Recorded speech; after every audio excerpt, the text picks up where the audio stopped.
Assalamualaikum warahmatullahi wabarakatuh. Perkenalkan kami dari kelompok 2 kelas A mata kuliah Rancang Bangun Perangkat Lunak. Di sini kami akan mempresentasikan hasil kerja kelompok kami yang berjudul Pengembangan Aplikasi Rodatul Atfal dari versus 27 berbasis web. Sebelumnya izin memperkenalkan diri, nama saya Adina Syahadian dengan NPM 237007018 dari rekan saya. Perkenalkan, nama saya Aditya Karfadin dengan NPM 237007005. Perkenalkan, saya Salman Anissa Putri Santosa dengan NPM 237007008. Perkenalkan, nama saya Arya Saparudin dengan NPM 237007017. Perkenalkan, saya Stefan Syahrul dengan NPM 237007019. Perkenalkan, saya Muhammad Hadiansyah dengan NPM 237007025. Oke, yang pertama adalah penjelasan.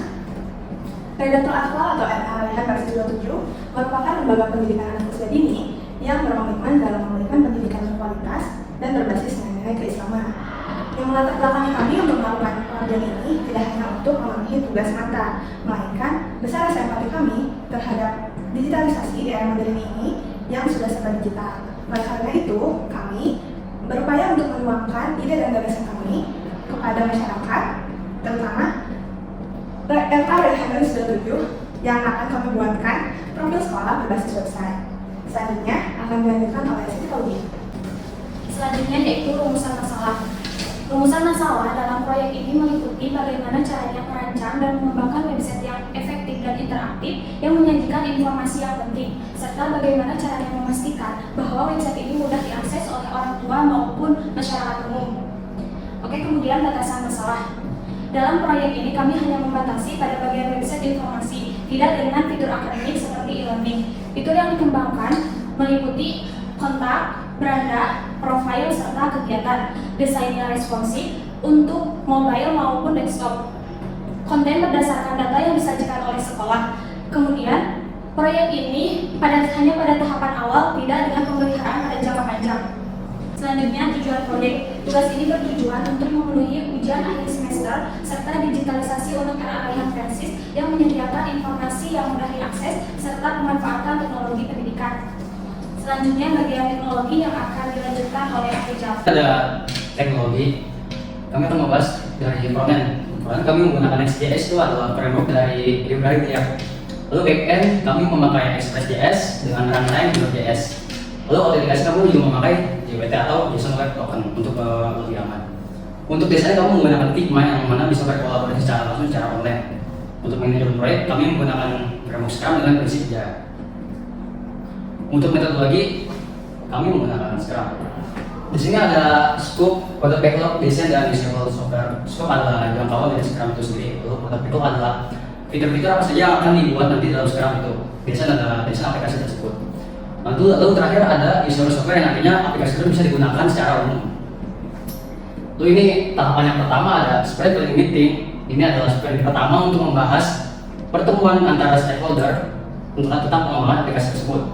Kemudian sprint backlog untuk menjelaskan fitur aplikasi yang ada di pengembangan itu. Sprint automation adalah bagaimana cara kita mengotomatisasi semua fitur untuk yang lebih kompleks dan juga lebih efektif. Lalu sprint execution adalah bagaimana kita melihat dari fitur-fitur yang lalu untuk kita nilai apakah yang sesuai yang mana. Lalu misalkan kita butuh fitur yang baru akan kita tambahkan, fitur yang misalnya tidak efektif akan kita hapus. Kemudian sprint review meeting. Ini adalah bagaimana tim Scrum itu mereview hasil pekerjaan mereka kepada klien. Yang terakhir adalah sprint retrospektif, adalah bagaimana tim Scrum ini mengevaluasi hasil kerja mereka selama jangka waktu tertentu mengerjakan pengembangan ini. Yang selanjutnya adalah perencanaan yang akan dijelaskan oleh Muhammad Rehan Adiansa. Baik, selanjutnya kita ke perencanaan. Di perencanaan kami memiliki jadwal pelaksanaan proyek yang dimana durasi tentang proyek ini sekitar 2 bulan. Memiliki beberapa fase, diantaranya ada scope, design, sprint, review, dan deployment. Untuk kegiatan yang pertama, scope, dimulai pada minggu kedua bulan Maret, dilanjut oleh product backlog yang barang dengan scope pada minggu kedua, lalu berakhir di minggu ketiga bulan Maret. Untuk desain sendiri dilakukan setelah product backlog pada minggu ketiga dan berakhir pada minggu keempat bulan Maret. Dilanjut setelah desain selesai, kami melakukan sprint planning meeting yang dilakukan pada akhir bulan Maret di minggu keempat. sekaligus juga dengan sprint backlog. Setelah sprint backlog selesai, kami langsung mengeksekusi sprint yang pertama pada bulan April di minggu pertama dan minggu kedua. Untuk sprint yang kedua dilakukan setelah sprint yang pertama, yaitu di minggu ketiga dan minggu keempat bulan April. Sprint automation dilakukan setelah sprint kedua atau dibarengi setelah sprint kedua dilakukan.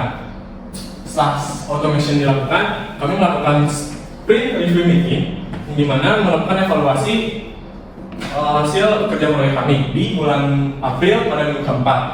Untuk sprint retrospektif kami lakukan setelah sprint review meeting di awal bulan Mei minggu pertama, sekaligus user software di Mei minggu pertama yang menjadi awal bisa digunakannya si software. Oke, selanjutnya hasil dan pembahasan. Yang pertama ada use case diagram atau interaksi antara aktor dan sistem.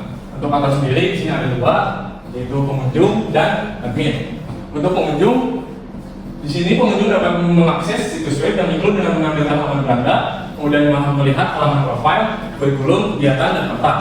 Untuk admin sendiri dapat menampilkan halaman beranda, mengakses situs web, kemudian menampilkan dan mengelola profil, kurikulum, kegiatan, dan peta.